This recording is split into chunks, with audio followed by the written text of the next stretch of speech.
Entonces,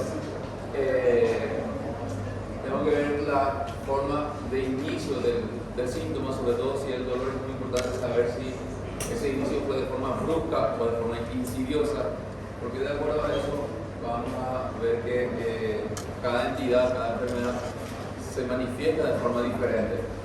No es lo mismo la forma en que se inicia un dolor en una úlcera, una enfermedad ulcerosa, una úlcera péptica perforada, por ejemplo, que en una pancreatitis aguda. Son de forma diferente.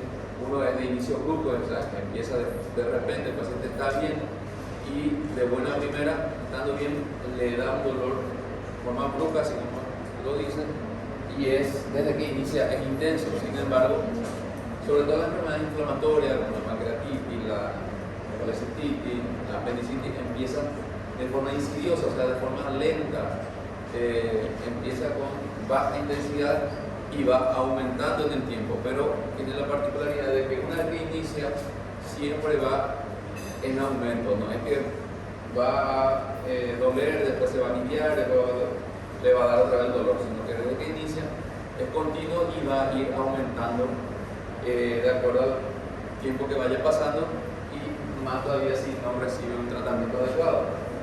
Entonces es importante saber la forma que inicia los síntomas. Lo mismo pasa en una tumoración.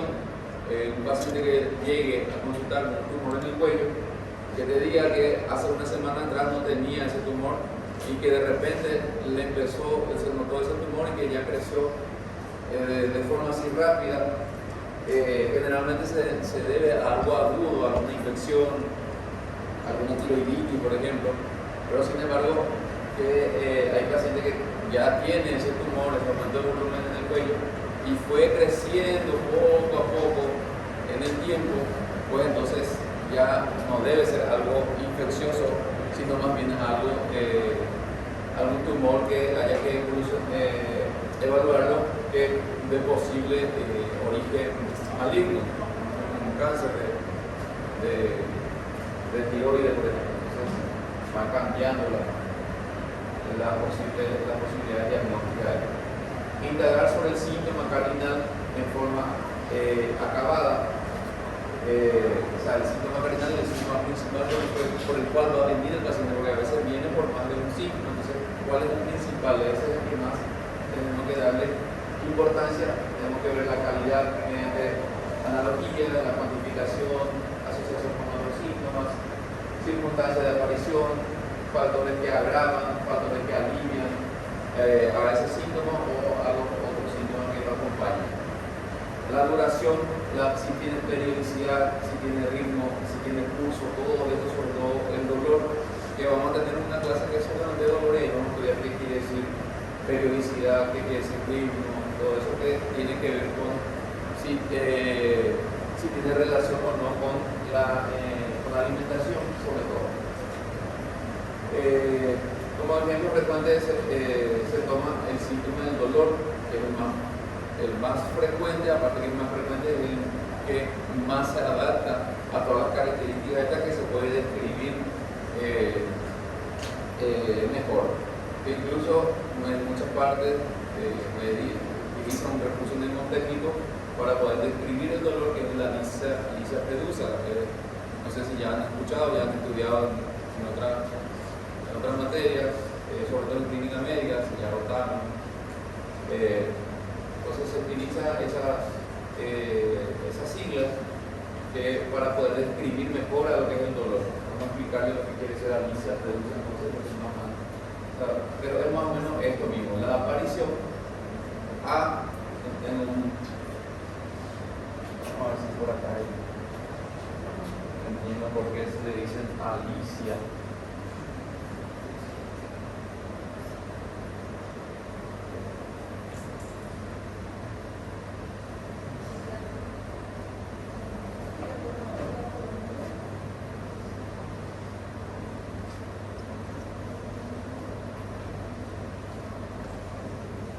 Entonces, me dicen, para poder describir el dolor, por ejemplo, muchos utilizan ese recurso, sobre todo en clínica médica, alicia fredusa. Alicia es la aparición del dolor, que es lo mismo que está acá, alicia.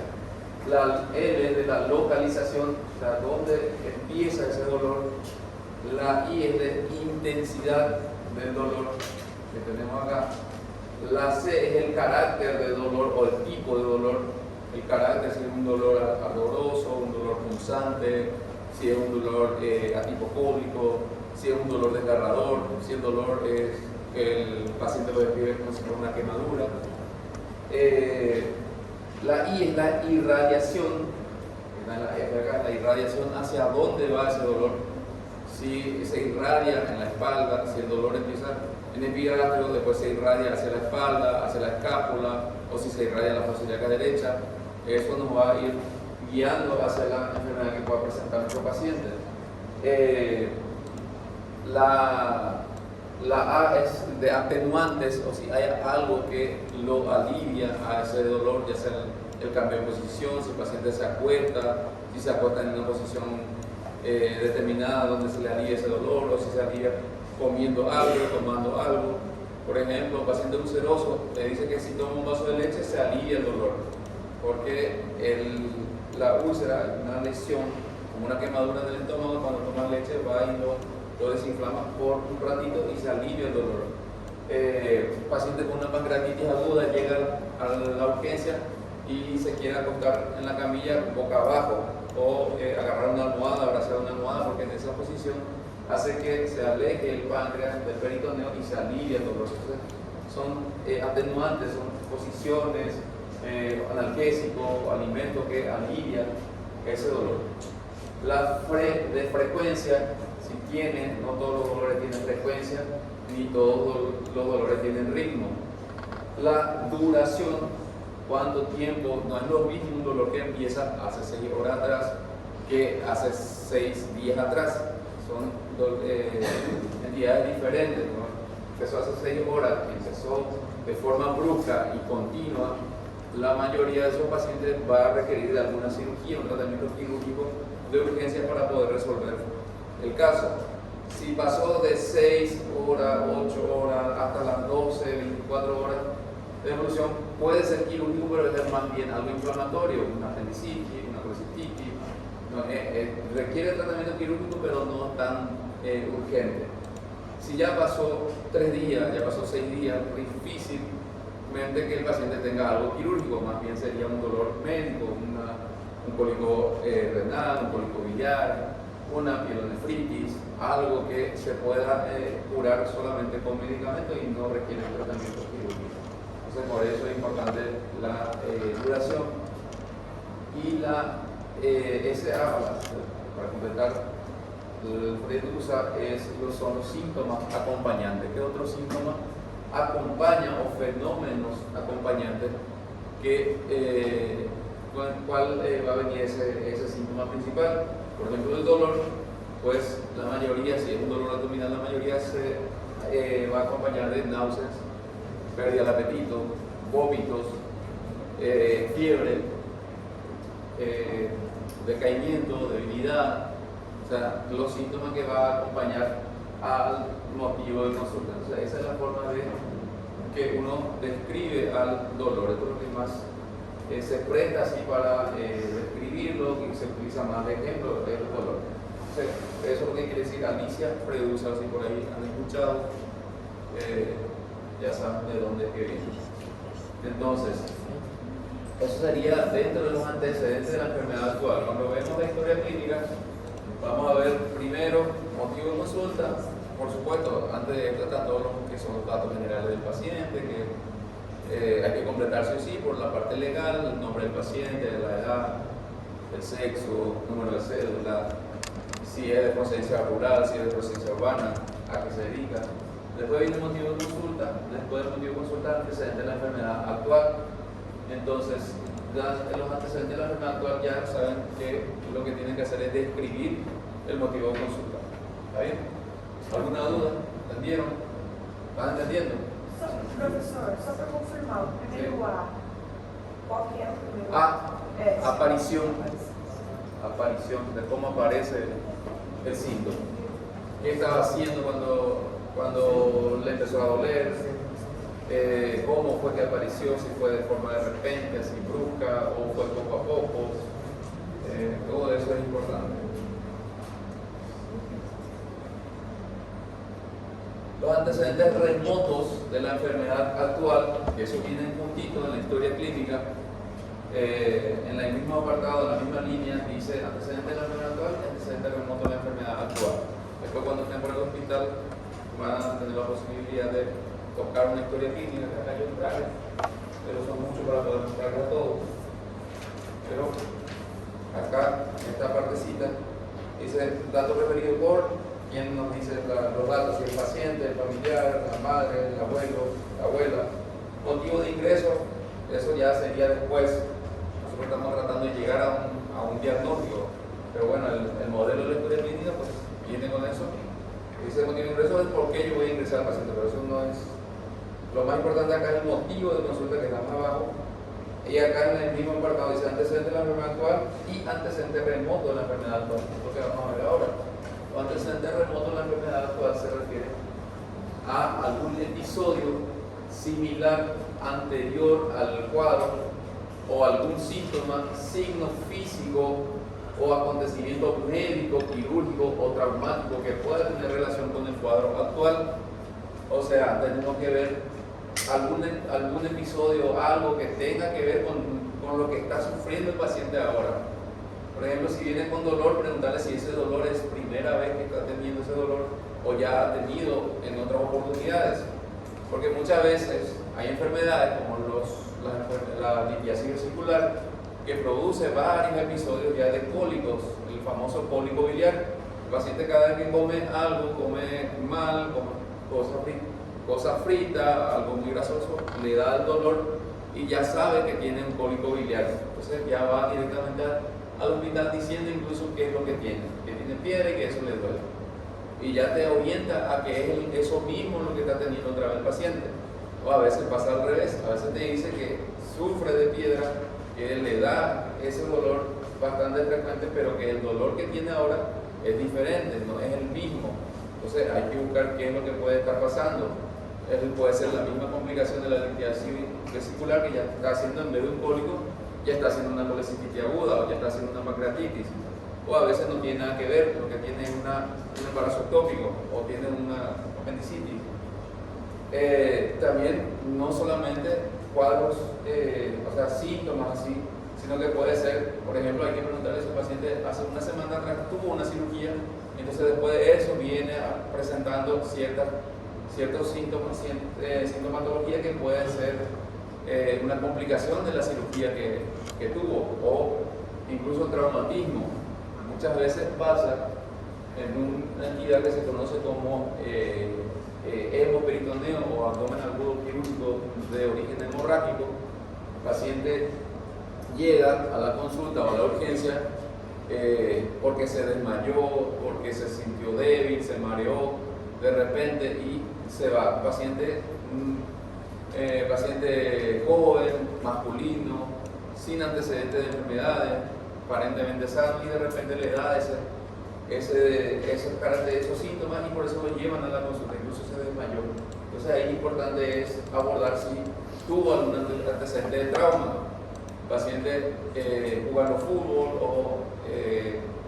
o en una discusión recibió un golpe, sobre todo en el costado izquierdo, y esa lesión, ese simple golpe que no parecía importante, pudo haber lesionado el bazo, un hematoma, una laceración pequeña, y fue sangrando poco a poco hasta que 4 o 5 días después el paciente ya sangró más de 1000 ml por adentro y no tiene ningún otro síntoma, sino que le va a dar debilidad, le va a dar decaimiento, le da directamente una lipotimia, o sea, desmaya, porque se va bajando la hemoglobina, va perdiendo hemoglobina. Entonces, ahí ya nosotros sabemos que tenía un antecedente de trauma que no le dio importancia, entonces posiblemente el origen de su desmayo, su debilidad, sea una hemorragia interna lo que tiene el paciente. Entonces, siempre es importante, por eso los antecedentes remotos de la enfermedad actual, en relación a lo que tiene ahora, preguntarle si hay un episodio anterior que nos pueda orientar. Acá no es lo mismo que preguntarle al paciente si es hipertenso, si es diabético, no se refiere a eso, ¿entienden? Porque muchas veces confunden con eso y cuando escriben en la historia clínica ponen antecedentes de remoto actual, pacientes diabéticos, pacientes hipertensos. No, eso no va acá, eso va en otro apartado, que serían los antecedentes patológicos personales.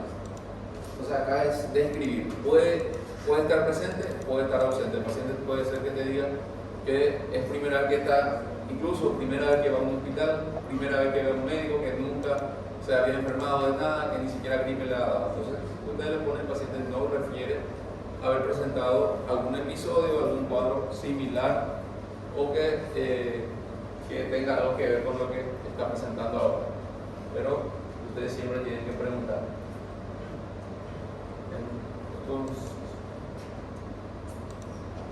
Después vienen los antecedentes patológicos personales, que es donde ya vamos a ver lo que les estaba diciendo, si es paciente diabético, si es hipertenso.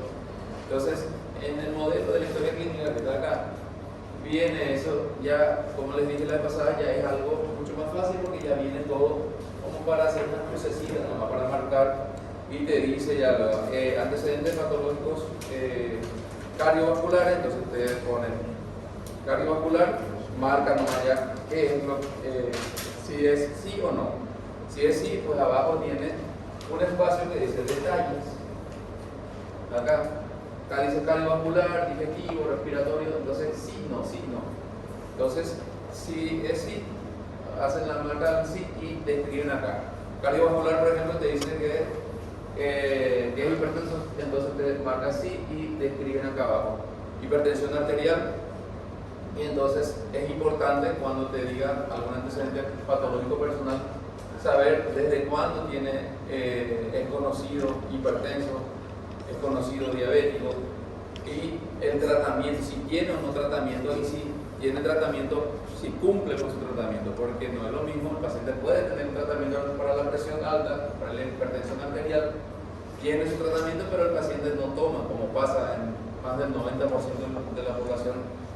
Pasa eso, que tiene su tratamiento pero no toma cada vez que se acuerda, toma cada vez que él siente que le sube la presión porque dice que se marea o porque le duele la cabeza.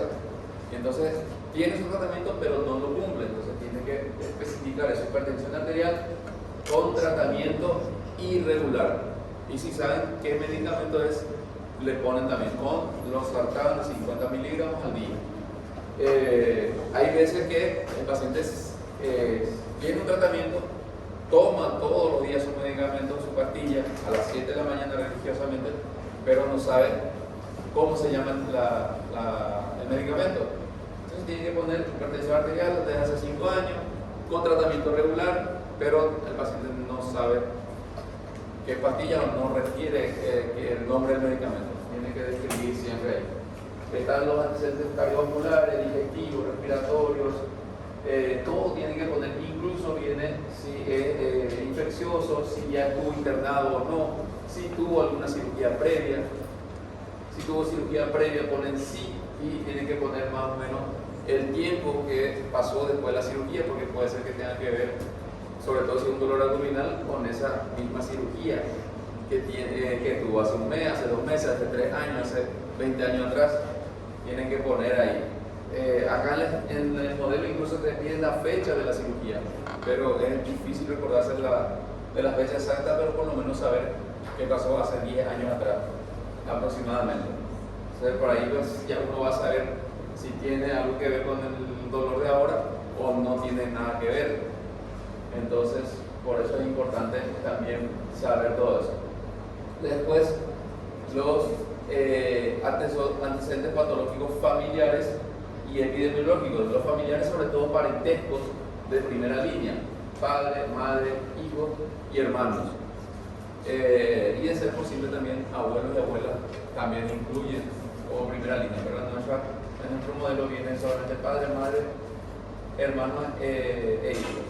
Entonces ahí se pone el antecedente que tenga paciente, pone padre hipertenso, si está vivo o si es fallecido, Si es fallecido, marcan con una crucecita acá y tiene que poner la causa y el tiempo de fallecido, o la edad del paciente en que falleció. Si el padre falleció de cáncer, poner una cruz, cáncer de esófago, a la edad de 50 años, o de ser posible poner hace 4 años atrás. Entonces todo eso va en este apartado, los antecedentes patológicos familiares. ¿Por qué es importante? Porque hay enfermedades que son hereditarias, que puede tener perfectamente nuestro paciente, tiene una poliposis familiar de colon o un cáncer de colon. Su papá falleció de eso cuando tenía 50 años, su tío tiene eso, un hermano padece de eso, y el paciente viene porque hace 3 días no defeca, hace 3 días está perdiendo sangre por el intestino, como dicen ellos, o tiene moco por el intestino. Entonces perfectamente puede tratarse del cáncer de colon que tiene nuestro paciente. Entonces, después viene una parte acá, papilograma, esto más bien para medicina familiar. Los antecedentes epidemiológicos en cirugía no es tan importante, pero cuando estudian medicina interna, pues ahí van a ver más la parte epidemiológica, ¿está bien? Sí, sobre todo cuando se trata de enfermedades infecciosas. Pero en cirugía también tiene una parte importante.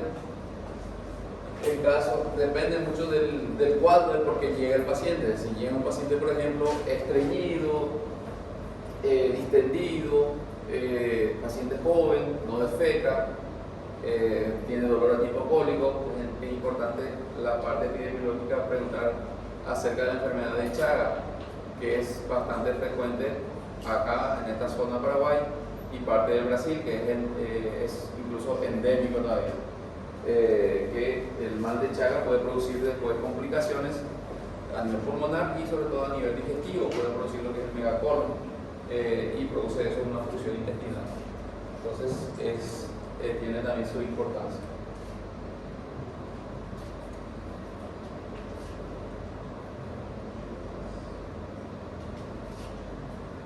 Los hábitos, todo esto va dentro del interrogatorio, todo esto vamos a preguntarle a nuestro paciente. Así que, como se dan cuenta, vamos a sentarnos bastante tiempo con nuestro paciente, a hablar con nuestro paciente, a preguntarle muchas cosas. El médico es un poco chismoso porque quiere saber muchas cosas de su paciente y pregunta y pregunta. Dentro de los hábitos, es importante los hábitos alimentarios. ¿Qué come nuestro paciente? ¿Qué tipo de comida suele comer? Entonces, para poder relacionarlo o ver si tiene relación con el síntoma que está presentando mi paciente. Por ejemplo, pacientes que sufren de la enfermedad más frecuente, la litiasis vesicular, van a ver que su hábito alimentario, más del 90% de la población mundial no tiene un hábito saludable, un hábito alimentario saludable. Eso todo el mundo sabemos. Comemos supuestamente bien, pero se come mal, porque la gente muchas veces confunde cantidad con calidad. Piensa que porque se comió 2 hamburguesas y un litro de Coca-Cola, dice que comió bien y está alimentándose mal. Entonces, vamos a ver que nuestros pacientes que tienen litiasis vesicular generalmente son pacientes que son gorditos, son obesos, que comen muchas cosas fritas, comen cosas grasosas, y eso es lo que predispone a producirle las piedras o las litiasis en la vesícula, esos cálculos de colesterol sobre todo. También en pacientes que sospechemos, por ejemplo, un cáncer de esófago, los hábitos alimentarios, vamos a ver que ellos son consumidores excesivos de carnes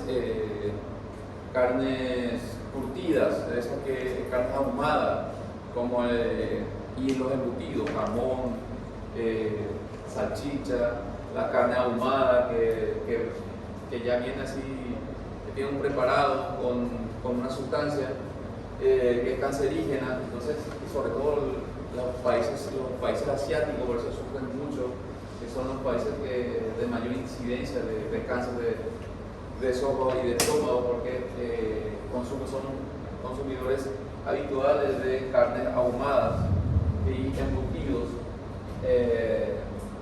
Entonces es importante por eso los hábitos alimentarios, los hábitos defecatorios. Nos va a hablar también en caso de que sobre todo sospechemos alguna enfermedad del colon, intestino grueso, un divertículo, una colitis, incluso un tumor. Vamos a ver que son pacientes que tienen un hábito defecatorio irregular, que lo mismo pasa una semana estreñido, después pasa 3 días con diarrea, a veces la forma de las heces fecales cambia, a veces es largo, fino, a veces es como bolita, a veces acintado. Son cosas que tenemos que preguntarle a nuestros pacientes, sobre todo si nuestro cuadro clínico nos está guiando hacia una posible enfermedad del intestino grueso. Los hábitos urinarios, sobre todo pacientes con problemas renales, cuántas veces va a orinar, como incluso el chorro de la orina, sobre todo en pacientes ya masculinos mayores de 40 años, que ya la próstata ya empieza a producir sus efectos también. El hábito del sueño es importante. Hay muchas enfermedades que aparecen porque el paciente no duerme bien, aunque no lo crean. Entonces hay que preguntarle si el paciente descansa bien las noches, si duerme sus 8 horas habituales, normales. Entonces todo eso tenemos que preguntar. Dentro de eso, en caso de que sea accidente o trauma por lo que está llegando el paciente, que en cirugía también se ve bastante, hay que saber la causa del traumatismo. Si es un accidente de tránsito, si es una caída, un accidente en el trabajo, si es caída de altura, caída de escalera, o fue una agresión física. Si es agresión física, ¿con qué fue? Si es con cuchillo, con arma de fuego, todo eso tenemos que poner en esta parte, en la parte de hábitos. Los hábitos también entra, por supuesto, los hábitos tóxicos. Si el paciente fuma, si el paciente toma bebida alcohólica, si toma café, si utiliza algunas sustancias, alguna droga. Entonces todo eso tenemos que preguntarle a nuestro paciente también. Los antecedentes socioeconómicos, que también es importante, si hay sobrepoblación, el tipo de casa que tiene, todo eso, pero eso ya más bien entra en la parte clínica, en la parte de cirugía. Cirugía una apendicitis no va a dar porque son 5 en una misma aplicación. Entonces, la otra parte del examen físico, de la historia clínica, es ya el examen físico. Terminó nuestro interrogatorio, entonces pasamos al examen físico. Pero esto es, así como dice, hay que ser ordenado, hay que ser sistematizado, hay que, sin omitir las etapas, pero eso no quiere decir que vamos a sentarnos primero a interrogar a todos nuestros pacientes y después ahora te voy a hacer el examen. Ustedes pueden ir haciendo algo dinámico, pueden ir interrogando y pueden ir haciendo el examen físico al mismo tiempo. De hecho, el examen físico inicia desde que el paciente entra a la consulta.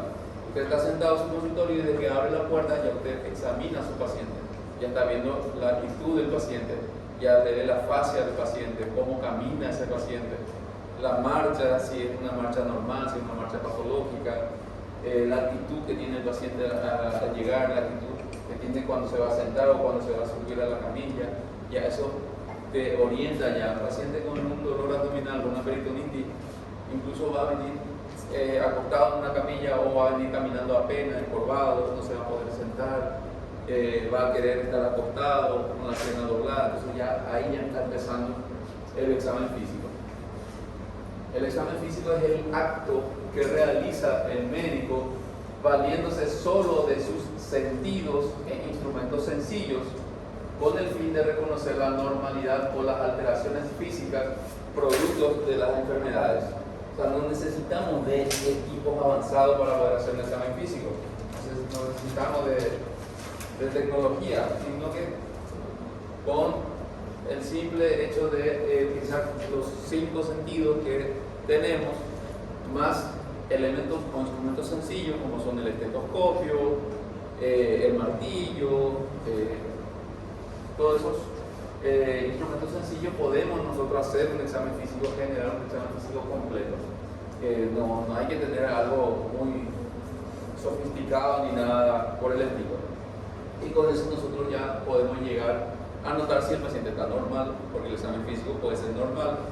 No quiere decir que vamos a hacer un examen físico solo porque va a tener alguna alteración, sino que es parte de la rutina del médico. Llega el paciente con una apendicitis, pero yo le examino la cabeza. ¿Para qué? Si el apéndice saca en el abdomen, ¿por qué yo le voy a ver la cabeza? Sino porque es una rutina y tenemos que ver a nuestro paciente como un todo. Porque muchas veces el paciente sí, es verdad, llega con una apendicitis, pero un paciente que nunca había ido al médico, nunca había consultado, viene de un lugar recóndito. Entonces, ya ahí usted como médico, yo antes de ser cirujano, yo fui médico, primero me gradué de médico, incluso soy médico general, especialista en medicina familiar. Entonces, tengo un conocimiento básico también de lo que es medicina general y yo me puedo perfectamente darme cuenta si el paciente tiene algo más que no sea una apendicitis, que incluso puede ser tratado después, pero por lo menos ya después lo puedo orientar. Después de que se opera de su apendicitis, usted tiene que ir a consultar con un clínico porque usted tiene estos problemas. Entonces ya para orientar a mi paciente, por eso es que tenemos que hacer un examen físico general. Aparte que sería muy feo que en la historia clínica diga que el paciente tiene un examen físico normal y le falta una oreja o le falta un ojo. Entonces yo me enfoqué solamente en su abdomen porque yo soy cirujano y lo único que sé es cortar y sacar apéndice y más nada, lo demás no me importa, no debe ser así. Entonces, por eso hay que hacer un examen físico general desde que llega nuestro paciente a nuestro consultorio.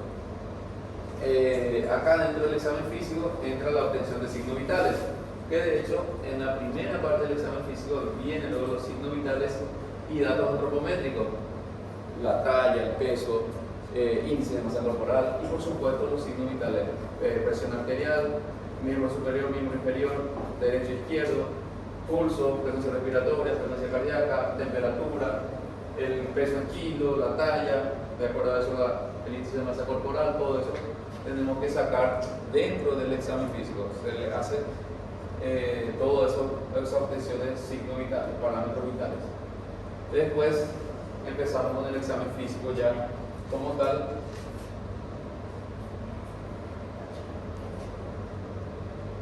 Utilizando, como les dije, los 5 sentidos que tenemos. Y hay 4 etapas o 4 tiempos en lo que hacemos el examen físico, que es la inspección, donde vamos a valernos, por supuesto, por el sentido de la visión, es donde vamos a mirar a nuestro paciente, vamos a inspeccionar al paciente, aunque normalmente se le dice vamos a hacer una inspección médica y se refiere a un chequeo o un examen físico general. La inspección sería una parte nada más. La inspección es ver al paciente, mirar de cómo camina, de cómo se acuesta, de qué color tiene su cabello, de qué color son sus ojos, qué color tiene la piel. Entonces por ahí nos podemos obtener datos importantes que nos orienten a nuestro diagnóstico. El paciente, por ejemplo, viene con dolor en el hipocondrio derecho, dice que tiene fiebre y usted lo mira y tiene una coloración amarilla, las escleras están amarillo. Entonces ahí ya yo puedo diagnosticar que se está tratando de una complicación de la litiasis vesicular, que sería la colangitis aguda. Pero para esto, como habíamos visto al principio en la clase pasada, tiene que ir acompañado con el conocimiento médico. No es porque usted ve que el paciente está amarillo, el paciente dice que tiene dolor en el hipocondrio derecho, tiene fiebre, pero usted nunca leyó lo que es colangitis aguda, pues tampoco va a poder diagnosticarlo. Tiene que ir con eso. Entonces, lo otro es la palpación, o sea, el sentido del tacto, donde vamos a palpar, vamos a tocar. La palpación que tiene una parte que se complementa con lo que es el tacto también. Entonces se realiza ese procedimiento. Lo otro que utiliza tanto el tacto, pero más el sentido del oído, es la percusión, es donde vamos a emitir sonidos nosotros mismos y vamos a interpretar el sonido de acuerdo a la característica que vaya a presentar. Vamos a percutir y vamos a escuchar si hay un sonido mate, sonido timpánico, Entonces, sonoridad, todo eso que vamos a ir viendo en su momento. Y la auscultación, que es a través de la utilización del estetoscopio, que nos va a ayudar para poder escuchar ciertos sonidos con ciertas características que tenemos que interpretar si es normal, si es anormal su presencia.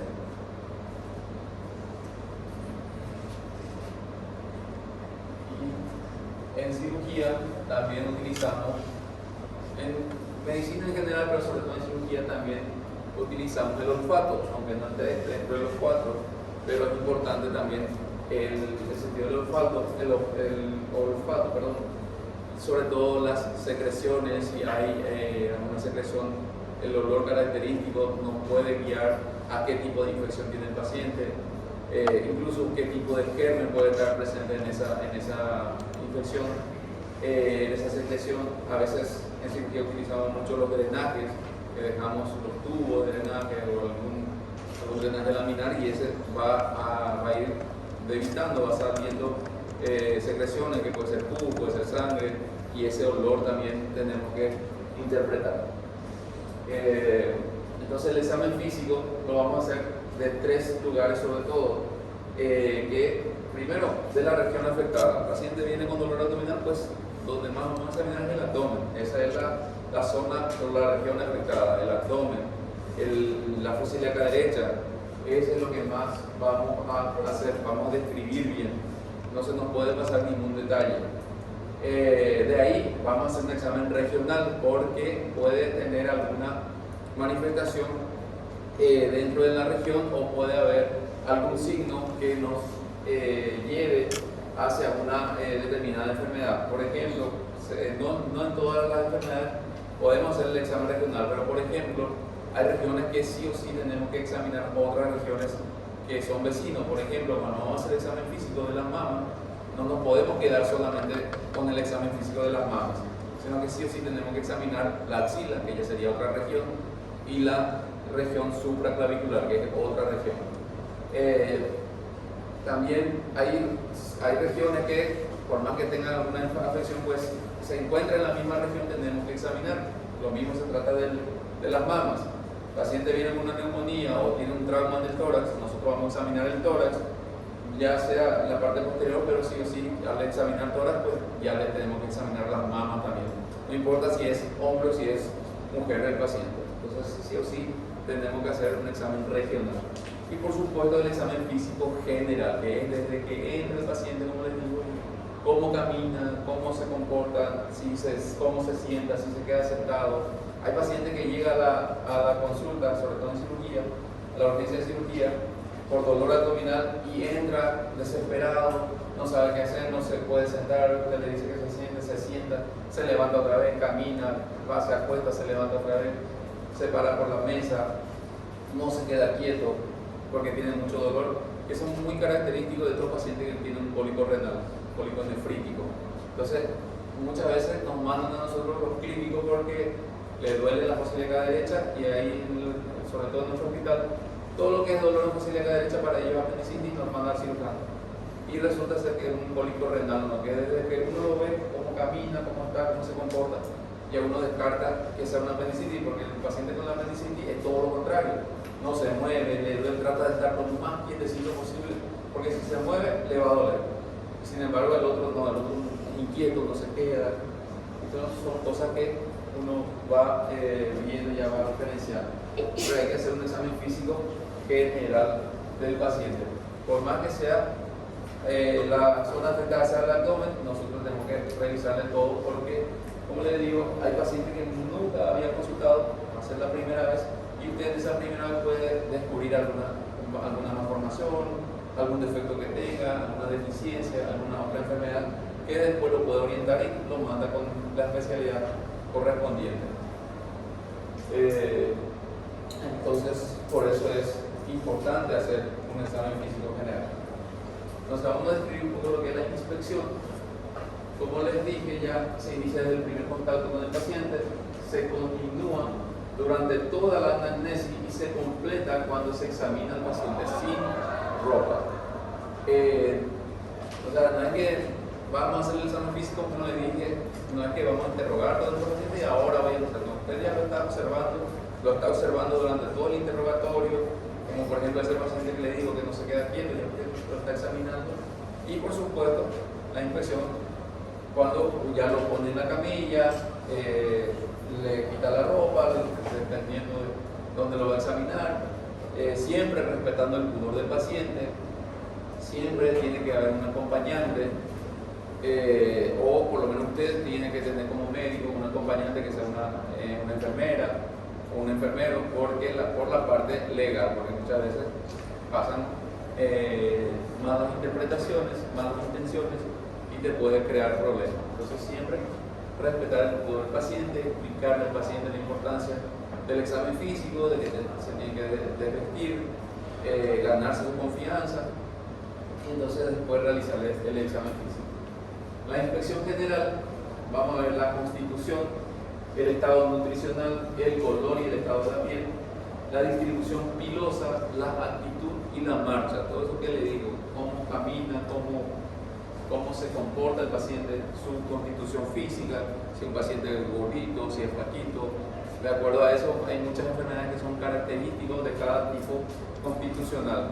Paciente obeso, gordito, como le digo, en cirugía bastante frecuente la litiasis vesicular. Difícil paciente que es un flaquito, jovencito, que tenga litiasis. Pasa, pero no es lo más frecuente. Más bien, gorditos, que comen mucho, esos son los que vienen con una colecistitis, con un cólico biliar o con una pancreatitis. El estado nutricional, el color de la piel es muy importante, el estado de la piel, porque muchas veces hay infecciones que solamente por un mal estado de la piel, una infección simple de la piel puede producir una infección generalizada. Hay enfermedades que se manifiestan cambiando la coloración de la piel, como la ictericia eruptiva,